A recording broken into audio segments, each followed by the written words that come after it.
আসসালামু আলাইকুম। সবাইকে রাহিস ক্রিয়েশন এন্ড ব্লগসে স্বাগতম। আশা করছি সবাই ভালো আছেন। আলহামদুলিল্লাহ, আমিও ভালো আছি। দেখেই বুঝতে পারছেন আপনাদের সাথে আজ কি শেয়ার করব। আজকে আপনাদের সাথে শেয়ার করব কলিজা সিঙ্গারা রেসিপি। এটা খেতে খুবই সুস্বাদু হয়। তাহলে চলুন রান্নাটা শুরু করা যাক। এখানে আমি কয়েকটা আলু সিদ্ধ করে নিয়েছি। আলুগুলো এখন চৌকো করে আমি কেটে নিচ্ছি। এভাবে সবগুলো আলু আমি কেটে নিব। সবগুলো আলু এভাবে চৌকো করে আমি কেটে নিয়েছি। এখন আমি সিঙ্গারার পুরটা রেডি করে নিব। এর জন্য প্রথমে কড়াইতে দিয়ে দিচ্ছি কিছুটা পেঁয়াজ, সাথে দিয়ে দিচ্ছি কাঁচামরিচ। পেঁয়াজটা একটু সফট হয়ে আসলে আমি এখানে আদা এবং রসুন মেশাবো। এখন এখানে দিয়ে দিচ্ছি একটু আদা বাটা, দিয়ে দিচ্ছি একটু রসুন বাটা।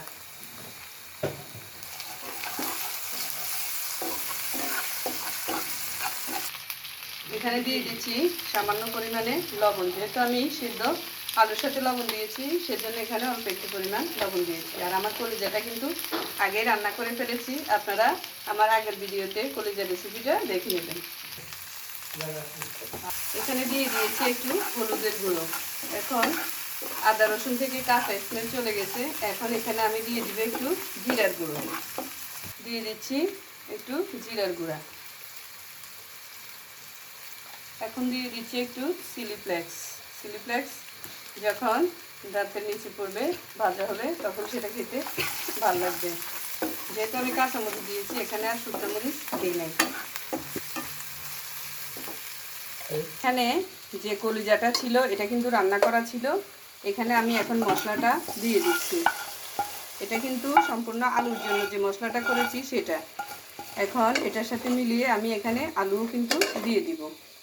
দিচ্ছি আমি টমেটো পেস্ট।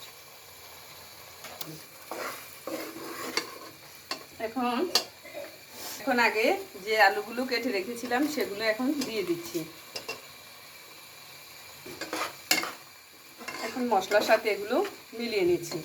আমার রেসিপি যদি আপনাদের ভালো লাগে, প্লিজ আমার চ্যানেলটা সাবস্ক্রাইব করবেন এবং ফেসবুক থেকে দেখে থাকলে একটা ফলো, লাইক এবং শেয়ার দিয়ে রাখবেন।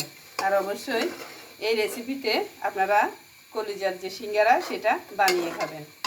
এখন সিঙ্গারার পুরটা কিন্তু দেখতেই পাচ্ছেন মাখো মাখো হয়েছে এবং আলুটা একটু ভেঙে ভেঙে এসেছে। এ পর্যায়ে কিন্তু আমি এটা চুলা বন্ধ করে দিব, কারণ চুলা বন্ধ করার পর এটা আর একটু টেনে আসবে।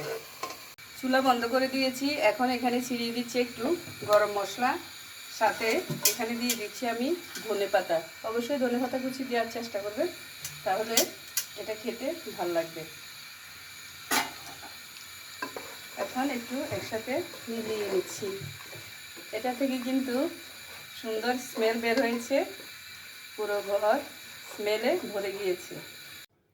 আধা ঘন্টা পর আমি যে আটার ডোটা সেগুলা এরকমভাবে শেপ করে নিয়েছি, কারণ আমি এটা রুটি মেকারে করব।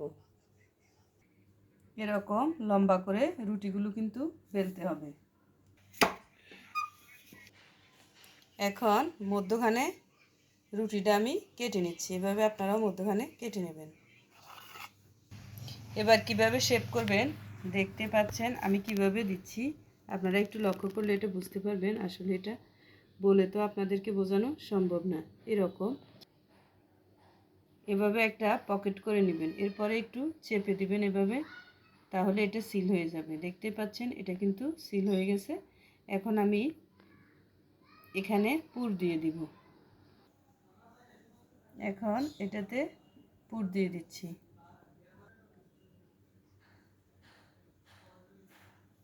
এবার দুই পাশ থেকে টেনে নিয়ে নিচ্ছি। দেখতে পাচ্ছেন এভাবে দুই পাশ থেকে চেপে লাগিয়ে দিবেন। এবার এরকম তো একবার করলাম, এরপর এটা এদিক থেকে এনে এখানে একটু চাপ দিতে হবে। এরপর আবার ইচ্ছে করলে আপনারা এভাবেও চাপ দিতে পারেন। এই যে আমার সিঙ্গারা কিন্তু রেডি। আমি আপনাদেরকে করে দেখাচ্ছি। দেখেন আমি কিভাবে এটার ভাঁজ দিচ্ছি। এভাবে করে নিলেই হবে। এই যে এটা পকেট করে নিয়েছি। এবার এটা এই যে আঙ্গুলের এখানে রেখে এখন আমি এখানে পুর দিয়ে দিব।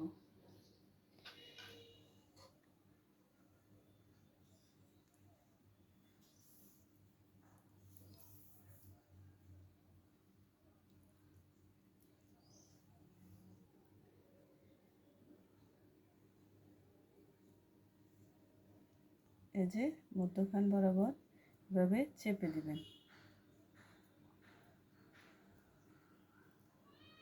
সিঙ্গারার আটাটা খুব বেশি সফট হবে না, এটা হার্ড হবে না, সফট হবে না। এরপর এখানে চেপে দিব। আবার আপনারা চাইলে ওভাবেও রাখতে পারেন। এই যে আমার সিঙ্গারা কিন্তু রেডি।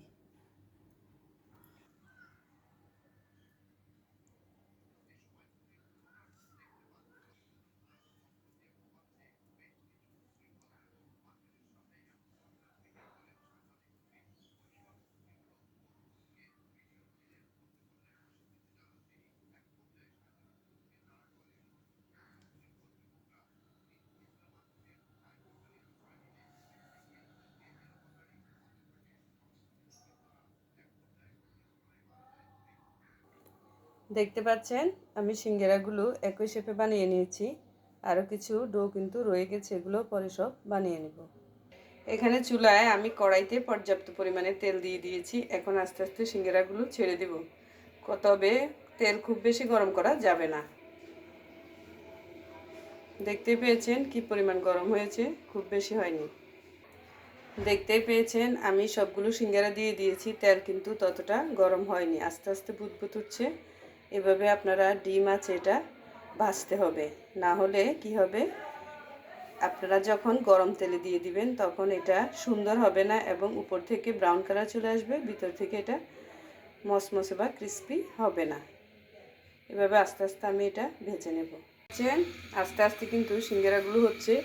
এ পর্যায়ে আমি যেগুলো ফ্রোজেন করব সেগুলো তুলে নিচ্ছি, কারণ এর বেশি হলে কিন্তু ফ্রোজেনগুলো পরে আর সুন্দর হবে না। ফ্রোজেনেরগুলো আমি তুলে রেখেছি, এগুলো আমি নর্মালে রেখে দিব, যেটা 5 থেকে 6 দিন পর্যন্ত আপনারা নামিয়ে ভেজে খেতে পারবেন। যেগুলো আমার এখন খাওয়ার প্রয়োজন সেগুলো আমি এখন মচমচে করে ভেজে নিচ্ছি। দেখতেই পাচ্ছেন আস্তে আস্তে কিন্তু আমার পছন্দের কালার চলে আসছে। পছন্দের কালার চলে আসলেই কিন্তু আমি সিঙ্গারাগুলো তুলে নেব। এভাবে আমি কিন্তু অনেক সময় ধরে এগুলা ভেজেছি, অর্থাৎ একটা ব্যাচ হতে আমার 10 মিনিট সময় লেগেছে। এভাবে আপনারাও আস্তে আস্তে মিডিয়াম আছে সিঙ্গারাগুলো মুচমুচে করে ভেজে নেবেন। সিঙ্গারার কালারগুলো চলে এসেছে, আমি এ পর্যায়ে সিঙ্গারাগুলো তুলে নিব। এখন সিঙ্গারাগুলো আমি তুলে নিচ্ছি, তুলে একটা প্লেটে নিয়ে নিচ্ছি। দেখতে পাচ্ছেন সিঙ্গারাগুলোর কালার কতটা সুন্দর এসেছে। এভাবে সবাই বাড়িতে একবার হলেও ট্রাই করবেন।